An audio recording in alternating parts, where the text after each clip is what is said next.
Hello students, तो आज हम स्टार्ट करते हैं अपने 1 मार्क में जो हमारा हिंदी अंबर भाग 2 का शीर्षक है नंबर 2 और ये लिखा गया है अपने गोस्वामी तुलसीदास जी द्वारा। तो गोस्वामी तुलसीदास जी ये हमारे अभी कवि के रूप में हैं। तो इनका कवि परिचय हमने अपने लास्ट वीडियो में किया था। अगर आपने नहीं देखा हो तो प्लीज़ आप जा कर के उसे देखें। और आज हम अपना एक्चुअल छंद स्टार्ट करते हैं। लास्ट में हमने कवि परिचय मतलब इंट्रोडक्शन, तुलसीदास जी का इंट्रोडक्शन पूरा किया था और आज हम इसको समझेंगे। तो हमारे शीर्षक का नाम है 1 मार्ग में। और आपको पता है 1 में कौन गया था? राजा राम, लक्ष्मण और महारानी सीता, ये तीनों जो है 1 में गए थे। और जब 1 में जा रहे थे तो उनके मार्ग में, रास्ते में वो कैसा फील कर रहे थे और लोग जब उनको देख रहे थे, कुछ ग्रामीण वधुएं थी वो जब उनको देख रही थी तो वो कैसा फील कर रही थी, इन सब के बारे में यह 4 पैराग्राफ जिन्हें हम कहते हैं 4 छंद लिए गए हैं, ये चीज़ अपने को एक्सप्लेन कर रहे हैं। तो चलिए हम देखते हैं अपना फर्स्ट छंद। पुरते निकसी रघुवीर वधु। पुरते निकसी रघुवीर वधु मतलब पुर में, नगर में कौन निकल रहा है? रघुवीर वधु। रघुवीर वधु कौन है? माता सीता। रघुवीर वधु धरी धीर दये मग में डग द्वय, वो अपने मन में धीर धर रही है। धीर धर कर क्या कर रही है? दे रही है। क्या? रास्ते में 2-2 कदम दे रही है। ठीक है। धरी धीर दय मतलब देना, मग में रास्ते में, डग द्वय, डग मीन्स कदम, द्वय मतलब 2। ठीक है। तो पुरते निकसी रघुवीर वधु धरी धीर दय मग में डग द्वय। पुर में निकलते वक्त रघुवीर वधु महारानी सीता धीर धरते हुए अपने रास्ते में 2-2 कदम धर रही है और चल रही है। तब क्या हो रहा है? उनकी झलकी भरी भालकनी जलकी। झलकी, झलक, क्या रहा है? उनके सर से पसीना झलक रहा है, पसीने की बूंदें झलक रही है। झलकी भरी भालकनी जलकी। पुट सूखी गए मधुराधर वे, उनके होठ जो है मधुराधर मीन्स उनके होठ जो अधर है, मधुर है, वो सूख गए हैं। फिरी बूझती है चलनो अब केते, फिर वो पूछती है, बूझती है मीन्स वो पूछ रही है। किससे पूछ रही है? अपने पति श्री राम से पूछ रही है कि अब कितना चलना है। चलनो अब केते, कितना चलना है। पर्ण कूटी करी हो कित है, और हम अपनी कुटिया कहाँ पर बनाएंगे। तिय की लखी आतुरता पिय की अखियाँ अति चारु चली जल छुए। अपने यहाँ पर ये जब माता सीता अपने पति श्री रामचंद्र से पूछ रही है तब श्री रामचंद्र जी क्या कर रहे हैं? वो अपने पत्नी की ओर देख रहे हैं। तिय की मीन्स पत्नी, पत्नी की ओर देख रहे हैं बड़ी आतुरता से। और क्या हो रहा है? जब वो अपनी पत्नी की ओर देख रहे हैं तो वो देख रहे हैं कि उनके सर से पसीने की बूंदें गिर रही है ना। तो वो उन्हें देखकर रामचंद्र को क्या हो रहा है? वो अपने बहुत ही सुंदर नैन, उनके जो नैन हैं, अखियाँ हैं, वो बहुत ही सुंदर है। उन अखियों से उनके आंसू झलक रहे हैं क्योंकि उनको लग रहा है कि आज मेरी वजह से मेरी वाइफ जो महारानी सीता है वो भी इतना कष्ट उठा रही है। रानी में जानी अयानी महा, ये तो फर्स्ट वाला तो हो गया, माता सीता और राम जी के बीच का कन्वर्सेशन।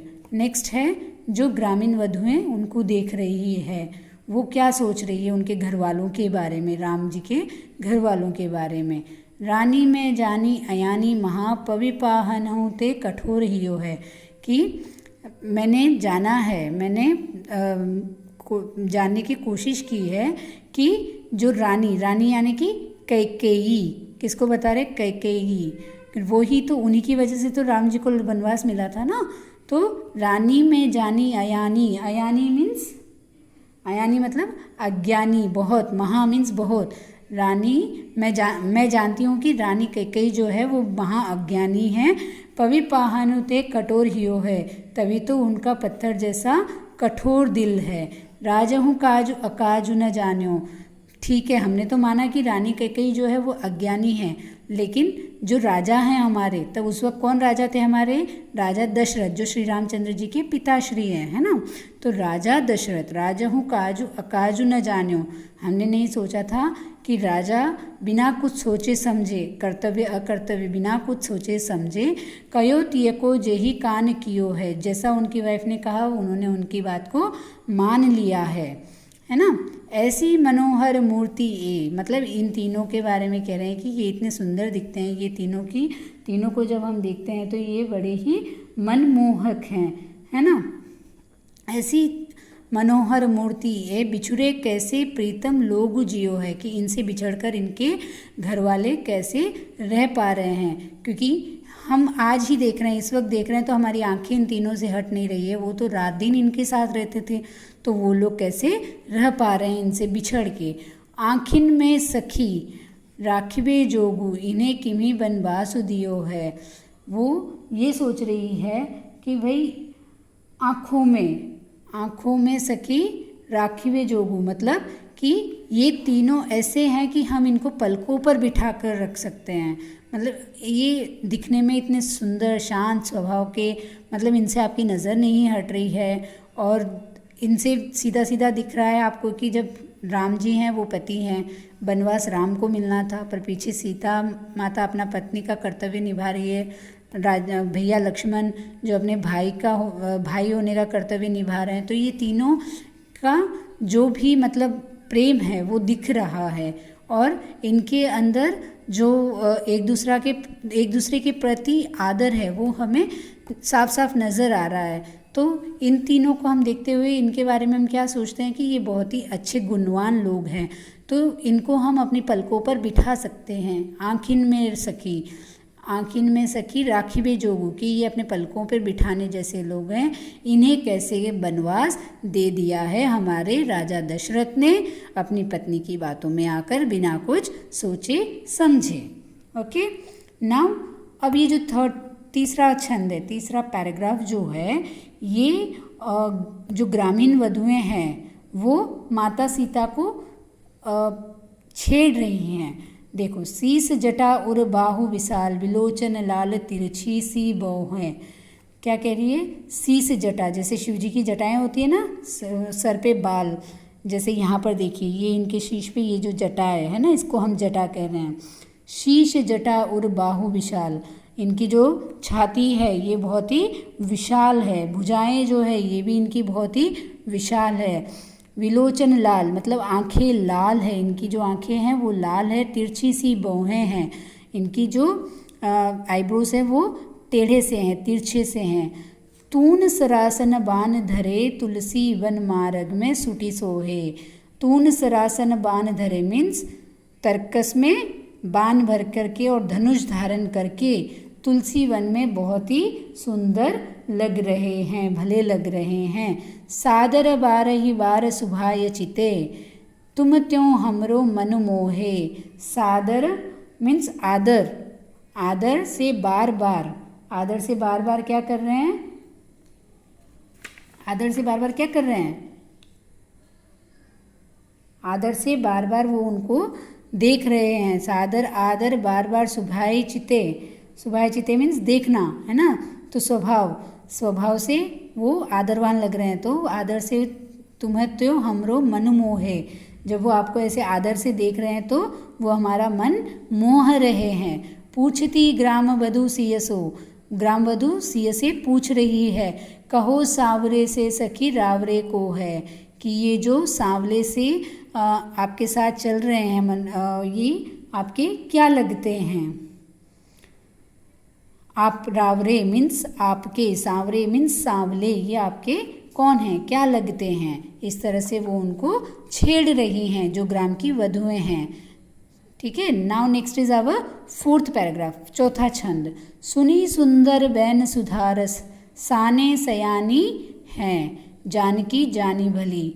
इन सब की बातें सुनकर माता सीता को तो ये पता लग गया है कि ये सब जो है बहुत ही चतुर है और ये जो है अपनी मीठी वाणी में, ठीक है, अमृत जैसी वाणी में अपने वचन बोल रही हैं, पर ये बहुत ही सयानी है, ये मुझे छेड़ रही हैं, तो वो अच्छे से जान गई है ना।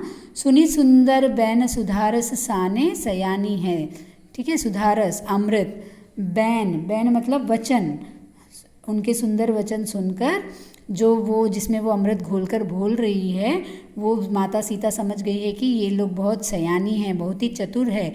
तिरछे करी नैन, अब माता सीता क्या कर रही है, अपनी जो नैन है, अपनी आँखें हैं, उनको टेढ़ी कर रही है, ठीक है, उनको तिरछी करके फिर क्या कर रही है माता सीता, तिरछी करी नैन दे सैन, दे सैन मतलब इशारा दे रही है, दे सैन तिन्हें समुझाई कछु, उनको कुछ समझाने की कोशिश कर रही है, मुस्काई चली, इशारे से समझाते हुए, मुस्कुराते हुए वहाँ से चल रही है। दे सैन मीन्स इशारा दिया, तिन्हें मीन्स उनको, समझाई कुछ समझाते हुए, मुस्कुराते हुए वहाँ से चल पड़ी।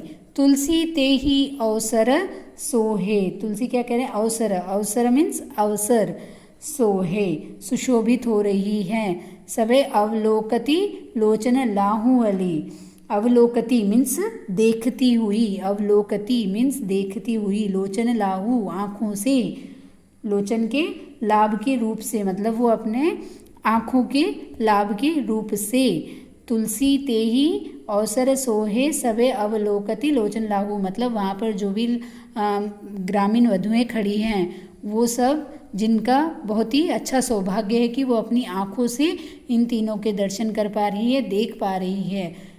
ओके, अनुराग तड़ाग में भानु उदय विगसी, मनो मंजुल कंज कलीम, तो क्या कह रहे हैं, अनुराग तड़ाग मीन्स प्रेम भक्ति, अनुराग मतलब प्रेम भक्ति, तड़ाग तालाब, प्रेम भक्ति के तालाब में, भानु उदय मीन्स सूर्य जो है वो उदय हो रहा है, विकसित हुआ, मनो मीन्स मानो, मंजुल कंजकली मानो कि वह तालाब में जब सूर्य का उदय होता है तब कमल का फूल कैसे खिलता है, बस उसी तरह ये लोग खिल गए हैं इनके दर्शन पा करके।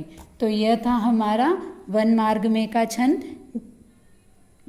जिसमें फर्स्ट पैराग्राफ में हमने देखा है कि माता सीता जब चल रही है, चलते चलते उनके सर पे पसीना आ रहा है और वो पसीना झलक रहा है, तब वो अपने पति से पूछती है कि अब और कितना चलना है और हम अपनी कुटिया कहाँ पर बनाएंगे।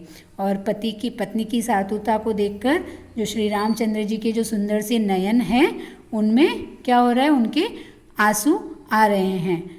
फिर रानी में जानी अयानी महा की, हाँ, फिर जो ग्रामीण वधुएं हैं वो उनको देखकर क्या कह रही है कि हम जानते हैं कि जो हमारी रानी कैकेयी है वो तो बहुत ही अज्ञानी है, उनका दिल जो है वो बहुत ही कठोर पत्थर का दिल है, पर हमारे राजा दशरथ वो कर्तव्य या अकर्तव्य बिना किसी चीज़ को सोचे समझे कैसे ऐसे सुंदर से दिखने वाले लोग जिनको हम पलकों पर बिठा सकते हैं उनको कैसे वो वन में भेज सकते हैं, इनसे बिछड़कर वो लोग कैसे रह सकते हैं। और तीसरे पद में क्या किया है, तीसरे पद में उन्होंने ग्रामीण वधुएं जो है वो सीता माता को कैसे छेड़ रही है उसके बारे में बता रहे हैं कि जो शीश पर जिनके जटा है, जिनकी छाती जो है विशाल है, जिनकी भुजाएं विशाल है और आंखें लाल हैं और उनके जो आईब्रोज हैं वो तिरछे से हैं और उनके तरकस में बाण हैं, धनुष धारण किए हुए हैं, वो जो तुलसी वन में बहुत ही सुशोभित हो रहे हैं और आदर के साथ आपकी तरफ देख रहे हैं,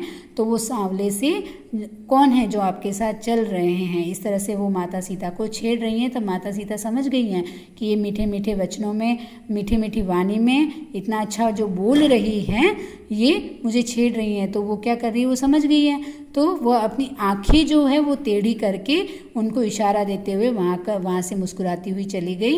इसी तरह से तुलसीदास जी लास्ट में क्या कर रहे हैं, वो ये बता रहे हैं कि जो ग्रामीण वधुएं उनको देख रही है, जो ग्रामीण वधुएं उनको देख रही है, आज उनका सौभाग्य कितना अच्छा है कि वो अपनी आँखों से उनके दर्शन कर पा रही है। तो उसको उन्होंने किस चीज़ से कंपेयर किया है, जैसे कि तालाब में जब सूर्य उदय होता है, सूर्य की किरणें जब तालाब पर पड़ती है तब जो कमल की कली होती है वो जिस प्रकार खिलती है, उसी तरह से इनका भाग्य उदय हो गया है। Okay, so this is what was our lesson.